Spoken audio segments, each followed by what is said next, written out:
Jon Bonnar is a career diplomat in Australia's Department of Foreign Affairs and Trade. He is the Australia Deputy Consul-General for South India based in Chennai, Tamil Nadu.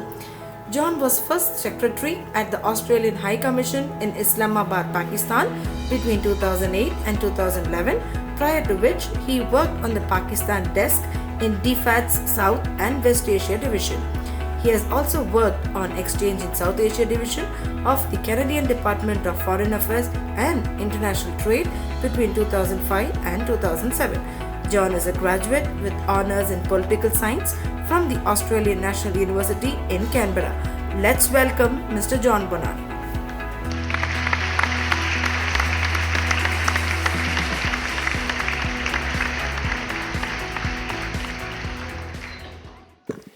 Nandri, are you hungry? I hope you're not hungry because I've got a 2-hour presentation here. I have to sit through it all, but I'll give you the short version instead. Thank you, you're a great audience. I'd like to thank Mr. Lakshmi Narayan and all the other speakers today. Thanks very much. I am delighted that Australia has been invited to be the partner country at ICTACT Bridge 2016. I would like to share with you today an international and uniquely Australian perspective on training, skills and qualifications. But perhaps before I do, some perspective on where we are right now. Looking forward and imagining how we will create the next generation of teachers and industry-ready students, it's easy to forget just how far we've come. The progressive liberalisation of India's economy since 1991 has brought massive changes to the structure of industry here.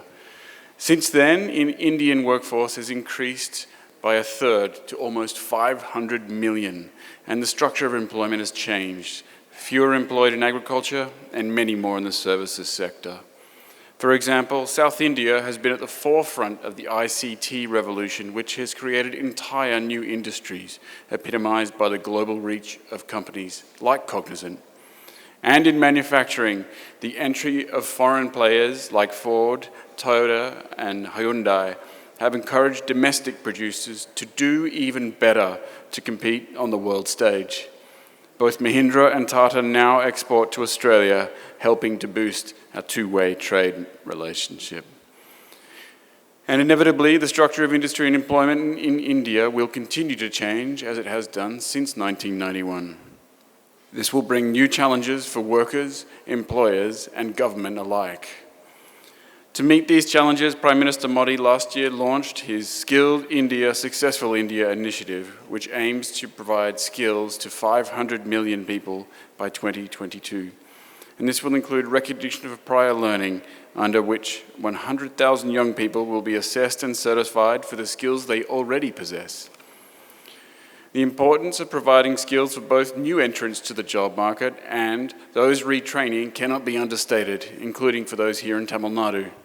This is reflected in the priority the Tamil Nadu government has attached to the skills in its Vision 2023 framework.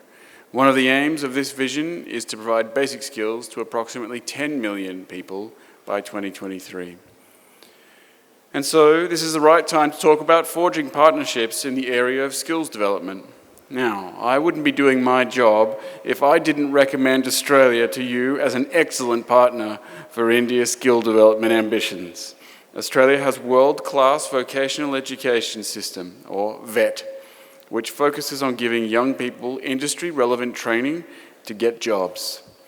VET aims to provide people with the skills and knowledge they require to enter the workforce for the first time, re-enter the workforce after absences, train or retrain for a new job, or move further into study or VET or universities.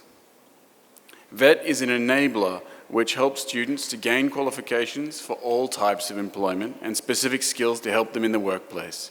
Our VET is provided through a network of 8 state and territory governments and the Australian government, along with industry, public and private providers. These providers work together to provide a strong, nationally consistent training framework across Australia. The Australian industry-led VET system is held up around the world as a model of good practice. Our system strengths are recognised by the OECD, UNESCO and the ILO and include our capacity to meet industry's needs, to provide quality training and to connect skills with job outcomes.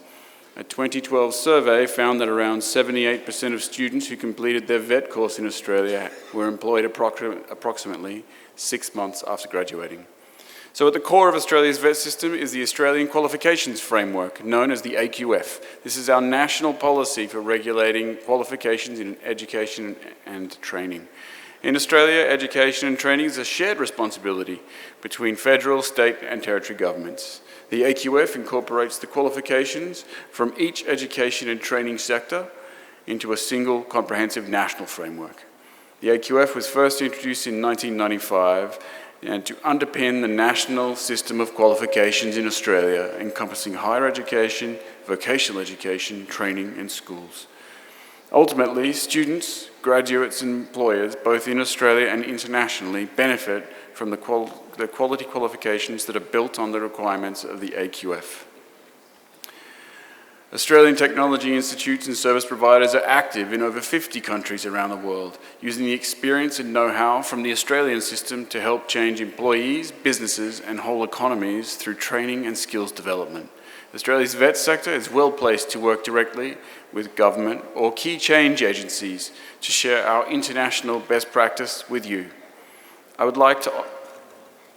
Now, I know that our friends in ICACT are keen to strike an MOU with Australia, the Australian government, and we look forward to starting a dialogue with them to agree on an MOU. So thank you for your time, Nandri, and I'll see what our hosts still have to offer. Thanks very much.